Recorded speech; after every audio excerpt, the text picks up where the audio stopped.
Question is the HCF of 2472, 1284 and the third number n is 12. If the LCM is this and then the number n is, तो यहाँ पे हमें n number एक find करना है जो कि थर्ड नंबर है.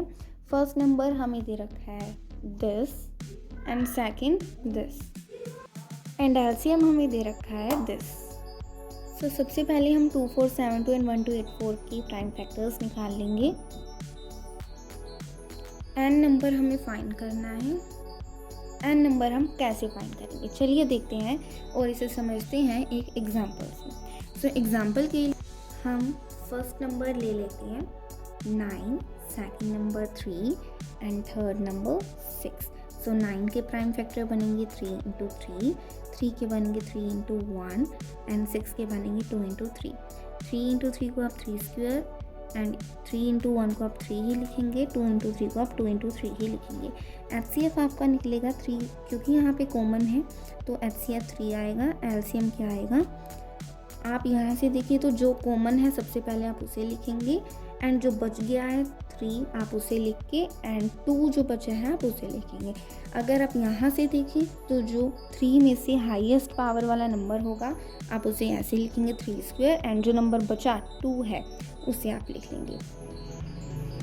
तो आप ऐसे भी LCM फाइंड कर सकते हैं. सो यहाँ पे आपको एक चीज़ पता चलती है, LCM में वही नंबर्स आएंगे जो हाईएस्ट पावर वाले होंगे. तो चलिए मान लेते हैं 6 हमें नहीं दे रखा है, 6 को हम एनलेट कर लेते हैं. हमें निकालना है नंबर, बट हमें पता है इसके फैक्टर्स 2 इंटू 3 ही आएंगे. फिर भी हम निकाल के देखते हैं कैसे निकालेंगे. तो n हमें निकालना है, n नंबर हमें फाइंड आउट करना है. सो हम क्या करेंगे, हमें पता है जो LCM है वो 3 स्क्वायर इंटू 2. अब हम क्या करेंगे, हमें पता है LCM में हाईएस्ट पावर वाले नंबर्स ही आते हैं. सो यहाँ पे पहला नंबर हमें 3 स्क्वायर है, पहले नंबर के फैक्टर 3 स्क्वायर हैं, सेकंड के 3 हैं. अब यहाँ पे हम 3 स्क्वायर नहीं लिख सकते हैं क्योंकि 2 टाइम्स हो जाएगा, हमें हाईएस्ट पावर वाला ही लिखना होता है. सो यहाँ पे हम 3 लिखेंगे. 3 क्यूब भी नहीं लिख सकते हैं क्योंकि अगर 3 क्यूब लिख देते तो हाईएस्ट पावर हो जाता एंड हमें LCM में 3 क्यूब लिखना पड़ता. 3 की पावर 4 भी नहीं लिख सकते. बचा के ऑप्शन सिर्फ आप 3 ही लिखेंगे. सो यहाँ पे आप 3 लिखेंगे एंड यहाँ पे आप क्या लिखेंगे, 2 लिखेंगे. 2 मुझे कैसे पता चला कि 2 लिखना है, क्योंकि देखिए अगर यहाँ पे जो इसमें से कहीं भी 2 नहीं लिखा है बट एक n नंबर ही है जहाँ पे पॉसिबल है कि हम 2 लिख सकते हैं, तो यहाँ पे हम 2 ही लिखेंगे क्योंकि LCM में 2 दे रखा है. ठीक है, इसे तो हम चेंज नहीं कर सकते ना 2 नंबर्स को. n हमें फाइंड आउट करना है तो हम ये लिख सकते हैं.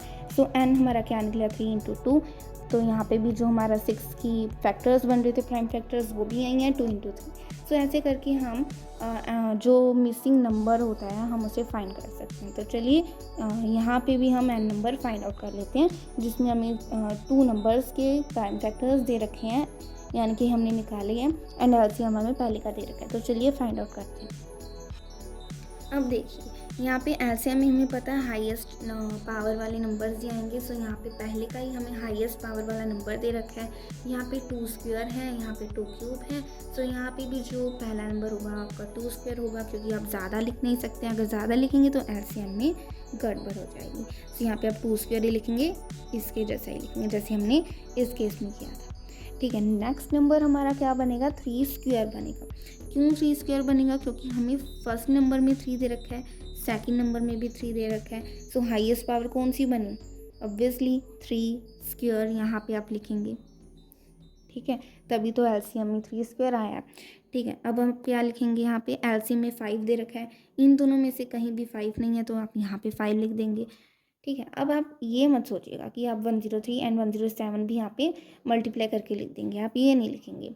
क्यों, क्योंकि देखिए यहाँ पे 103 भी आपको दे रखा है, 107 भी आपको लिख रखा है. अगर आप यहाँ पे कोई भी एक नंबर लिख देते हैं तो वो कॉमन आ जाएगा, तो यहाँ पे LCM में फिर से गड़बड़ी हो जाएगी. तो आप यहाँ पे नहीं लिखेंगे एंड इसे ही मल्टीप्लाई कर देंगे जो कि आंसर आपका हो जाएगा 180. सो ऐसे ही आपका ये क्वेश्चन सोल्व होना था. आंसर आपका आया है 180. अगर आपको ऐसे ही नंबर के फैक्टर्स बताने हो तो आप यही आपका आंसर है, मल्टीप्लाई करके भी आप बता सकते हैं जो कि है 180. Thank you.